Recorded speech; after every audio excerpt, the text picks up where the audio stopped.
ஏராளமான கிறிஸ்தவ தேவாலயங்களில் குருத்தோலை பவனி சிறப்பாக நடைபெற்றது. அந்த வகையில் திண்டுக்கல், சிவகங்கை, புதுக்கோட்டை, கன்னியாகுமரி போன்ற மாவட்டங்களில் ஈஸ்டர் பண்டிகையை முன்னிட்டு கிறிஸ்தவர்கள் குருத்தோலையுடன் பவனியாக சென்று ஓசானா பாடல் பாடி பிரார்த்தனையில் ஈடுபட்டனர். இதேபோல் செங்கல்பட்டு, தூத்துக்குடி, மதுரை, சேலம் போன்ற மாவட்டங்களிலும் குருத்தோலை ஞாயிறை சிறியவர்கள் முதல் பெரியவர்கள் வரை பவனியாக சென்று குருத்தோலை ஞாயிறு தினத்தை கொண்டாடினர்.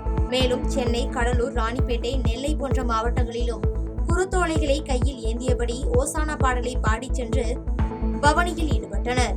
தொடர்ந்து கோயம்புத்தூர், நாகை ஆகிய மாவட்டங்களிலும் குருத்தோலைகளை கையில் ஏந்தி ஓசானா பாடல்களை பாடி பவனியாக வந்தடைந்து கிறிஸ்தவர்கள் தேவாலயத்தில் பிரார்த்தனையில் ஈடுபட்டனர்.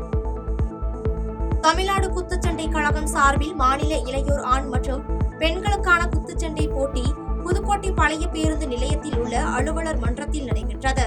இந்த போட்டியில் திருச்சி, சென்னை, வேலூர், ராணிப்பேட்டை உள்ளிட்ட 22க்கும் மேற்பட்ட மாவட்டங்களில் இருந்து சுமார் 120 வீரர் வீராங்கனைகள் பங்கேற்று தங்களது திறமைகளை வெளிப்படுத்தினர்.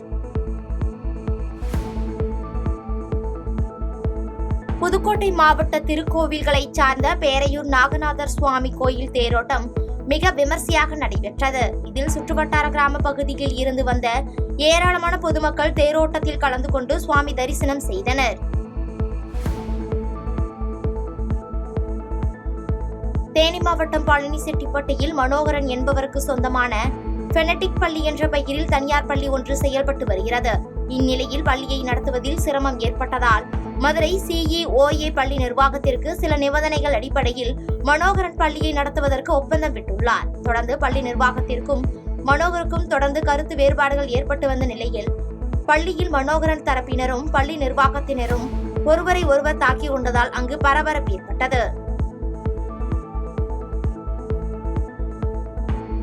திண்டுக்கல் மாவட்டம் பழனியில் முதியோர்களை குறிவைத்து ATM கார்டு மூலம் நூதன கொள்ளையில் ஈடுபட்ட ராஜா முகமது என்பவர் கைது செய்யப்பட்டுள்ளார். தேனியைச் சேர்ந்த இவர் மீது கோவை, பொள்ளாச்சி, மேட்டுப்பாளையம் உள்ளிட்ட பகுதிகளில் ATM மிஷினில் பணம் எடுக்கும் முதியோர்களை குறிவைத்து நூதன முறையில் ஏமாற்றி பணம் பறித்ததாக 10க்கும் மேற்பட்ட வழக்குகள் நிலுவையில் உள்ளது குறிப்பிடத்தக்கது. புதுக்கோட்டை மாவட்டம் கந்தர்வக்கோட்டை அருகே உள்ள மீனம்பட்டி கிராமத்தில் முனியாண்டவர் கோயில் திருவிழாவை முன்னிட்டு நடைபெற்ற ஜல்லிக்கட்டு போட்டியினை தமிழ்நாடு சட்டத்துறை அமைச்சர் ரகுபதி தொடங்கி வைத்தார். இந்த போட்டியில் பொற்பனைக்கோட்டை பகுதியைச் சேர்ந்த மாரிமுத்து என்பவர் காளை முட்டி பரிதாபமாக உயிரிழந்த நிலையில் இதுகுறித்து மலையூர் போலீசார் விசாரணை நடத்தி வருகின்றனர்.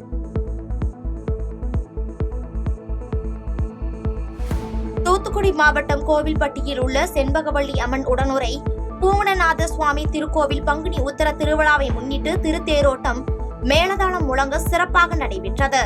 இத்திருத்தேரோட்டத்தை இந்து அறநிலைத்துறை அமைச்சர் சேகர்பாபு, சமூக நலன் மகளிர் உரிமைத்துறை அமைச்சர் கீதா ஜீவன், திருச்சி நாடாளுமன்ற உறுப்பினர் துரை வைகோ, கோவில்பட்டி சட்டமன்ற உறுப்பினர் கடம்பூர் ராஜு, மாவட்ட ஆட்சியர் இளம் பகவத் உள்ளிட்டோர் கலந்து கொண்டு தேரை வடம் பிடித்து இழுத்து தொடக்கி வைத்தனர்.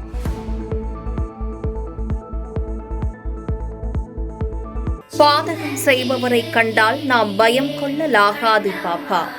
மோதி மிதித்து விடு பாப்பா, அவர் முகத்தில் உமிழ்ந்து விடு பாப்பா. அண்மை செய்திகளை உடனுக்குடன் தெரிந்து கொள்ள இணைந்திருங்கள் எம் நாடு தொலைக்காட்சியுடன்.